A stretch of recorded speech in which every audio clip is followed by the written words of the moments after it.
તાજેતરમાં ભારત સરકારનું 2000 વર્ષ 26-27નું નાણાકીય બજેટ લોકસભામાં યશસ્વી મંત્રી માન્ય નિર્મલાજીએ પ્રસ્તુત કરવામાં આવ્યું.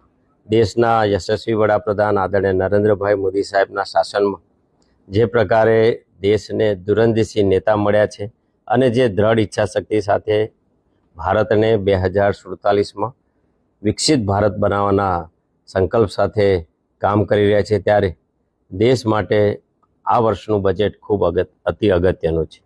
જે પ્રકારે દેશમાં કુલ મળીને 53 લાખ કરોડથી પણ વધારે નાણાં ખર્ચવાનું આ બજેટનો અંદાજ છે, એ જોતાં એવું લાગે છે કે દેશના તમામ વર્ગને સ્પર્શતું, સૌનો સાથ સૌને વિકાસ કરતું આ બજેટ છે.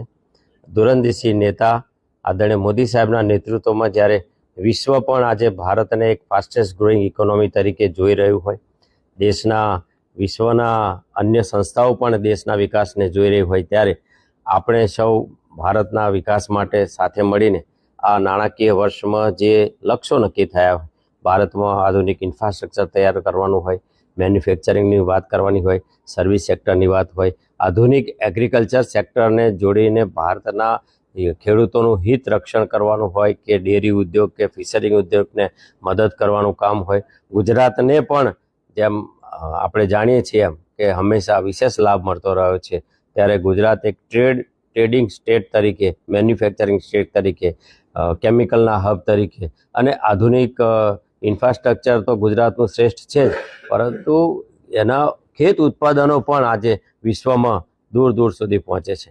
વિશ્વમાં સૌથી વધારે દૂધ ઉત્પાદન કરવાવાળી સંસ્થાઓ પણ ભારતમાં છે અને ખેડા જિલ્લામાં છે. આપણે જાણીએ છીએ કે જે પ્રકારે ડેરી ઉદ્યોગ, ખેતી સાથે સંકળાયેલા લોકો હોય કે ફિશરિંગ સાથે સંકળાયેલા લોકો હોય, એની લાભ ગુજરાતને અને ખેડા જિલ્લાને પણ મળવાનો છે.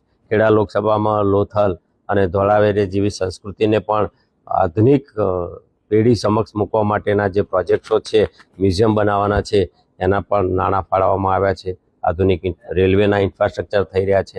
આપણે ત્યાં જે પ્રકારે રેલવેની સાથે હાઈવેઝની સાથે પોર્ટવેઝ અને ભવિષ્યમાં જે મેડિકલ ક્ષેત્રની વાત કરીએ તો જામનગરમાં WHO દ્વારા જે આયુષની સંસ્થા સ્થાપવામાં આવી છે, એને પણ અતિ આધુનિક કરવાનું કામ પણ આ બજેટમાં નાણાં ફાળવવાનું કામ થયું છે. કુલ મળીને ગુજરાત અને દેશ માટે, દેશની પ્રગતિ માટે, દેશની સસ્ટેનેબલ ગ્રોથ માટે આ નાણાં ખર્ચવાનો અંદાજ ખૂબ અતિ અગત્યનો અંદાજ રજૂ થયો છે, ત્યારે દેશ એને આવકારે છે. અમે સૌ સાથે મળીને આ નાણાકીય બજેટને ખૂબ શુભકામનાઓ પાઠવીએ છીએ.